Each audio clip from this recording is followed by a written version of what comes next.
के ऊपर एक बहुत गलत समस्या है, बहुत पुरानी समस्या। तो यही अपेक्षा है हम लोग आपके साथ में। देखिए समस्याएं बहुत हैं, कोई भी फील्ड ले ले, कोई भी देश ले ले, केवल हमारा देश नहीं, मैं बहुत सारे विदेशी देशों में रही हूँ। मैं फ्रांस में रही हूँ, कुछ समय जर्मनी में रही हूँ, यूएस में मैं रही हूँ, थोड़े थोड़े अंतरालों के लिए अपने ट्रेनिंग के दौरान या किसी और इंटर्नशिप के दौरान। तो उसमें मैंने देखा है कि हर एक देश में समस्याएं हैं, कई समस्याएं तो हमसे भी ज्यादा हैं। तो ऐसा नहीं है कि कोई भी देश परफेक्ट है या कोई भी देश अपनी एक चरम सीमा को प्राप्त कर चुका है। तो हम लोग के लिए विकास की निरंतर एक यात्रा है जिसपे हमें आगे बढ़ते रहना है, और उसमें आप और हम सब सह यात्री हैं। तो हम लोगों का उद्देश्य सबका ये होना चाहिए कि हम अपने जनपद को और से और बेहतर बनाएं। इसमें देखिए अधिकारी तो हमारा प्रयास ये होना चाहिए कि हम जनपद में कुछ अच्छा कार्य करें जिससे लोगों के जीवन में एक सकारात्मक बदलाव आए। यही मेरा प्रयास रहेगा, यही मेरा जो है अपनी टीम को भी मैंने यही बातें बताई थी कि कुछ मैं अपने आपको बता देती हूँ कि मूलभूत जो मेरे सोच है कि देखिए न्याय मेरे लिए बहुत जरूरी है। न्याय कर पाई अपने दिमाग में, तो इसलिए मैं वापस आई और मैंने इस पेपर की तैयारी करी सिविल सर्विसेज की। आईएएस से पहले मैं आईपीएस अधिकारी थी। आपके जो कप्तान साहब है उन्हीं के बैच में मैं भी थी और हमारी ट्रेनिंग हुई साथ। और उस ट्रेनिंग के दौरान ही मैंने जो दोबारा पेपर दिया था उसमें मेरा आईएएस में सिलेक्शन हुआ। तो इससे पहले मेरी पोस्टिंग्स में मैं जिलाधिकारी मिर्जापुर रही हूँ, जिलाधिकारी संतकबीर नगर रही हूँ। तत्काल इससे पहले मैं यूपी आरआरडीए जो पीएमजीएसवाई की सड़कें देखती है संस्था, उसकी सीईओ थी। तो ये तो एक मूल परिचय मेरा हो गया। एक चीज मैं आप लोग सबको अपनी कमी पहले बता दूं कि मुझे नाम याद रखने में और शक्लें भी याद रखने में बहुत कठिनाई है। तो आप लोगों को थोड़ा मुझे इसमें क्षमा करते हुए चलना पड़ेगा। यही क्षमा मैंने अपने अधिकारियों से भी मांगी है क्योंकि मुझे पता है मैं 4 बार देखने के बाद भी आपको ऐसे देखूंगी कि शायद मुझे पहचान में आप नहीं आ रहे हैं। तो उसके लिए मैं पूर्ण में ही क्षमा प्रार्थी हूँ।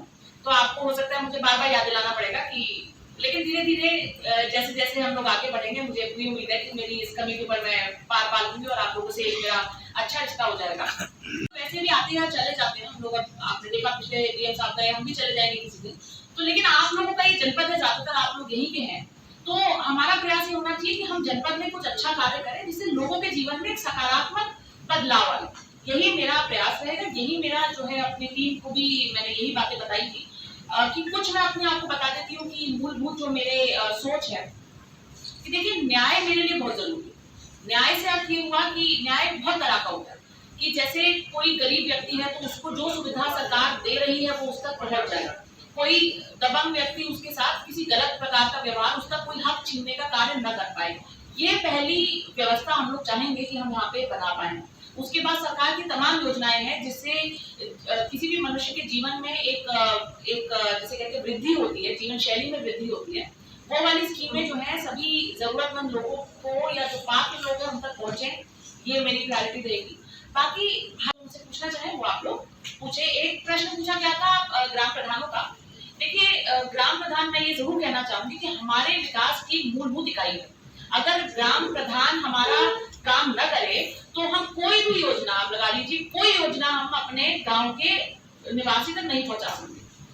हैविंग सेड दैट, ये कहने के बावजूद ये सच है, ये सत्य है कि कई ग्राम प्रधान अपनी जिम्मेदारियों का सही से निर्वहन न करते हुए केवल धर्मोपार्जन का अब इसको प्रधानी को एक मौका बनाते हैं। तो निश्चित तौर पे जो अच्छे प्रधान है, जो अच्छा कार्य कर रहे हैं, उनको हमारे द्वारा सम्मानित भी किया जाएगा और उनको और हम उनसे मदद भी लेंगे, ताकि क्योंकि गांव का जो आदमी है जिसको मैं अगर जाके भी कुछ कह दूंगी ना तो वो कहेगा अरे डीएम साहब को क्या पता हमारे जीवन के बारे में, लेकिन वहां का प्रधान कह देगा, वहां की आशा बहू कह देगी तो वो समझती है कि हाँ बात सही है, तो उनका सहयोग भी लिया जाएगा।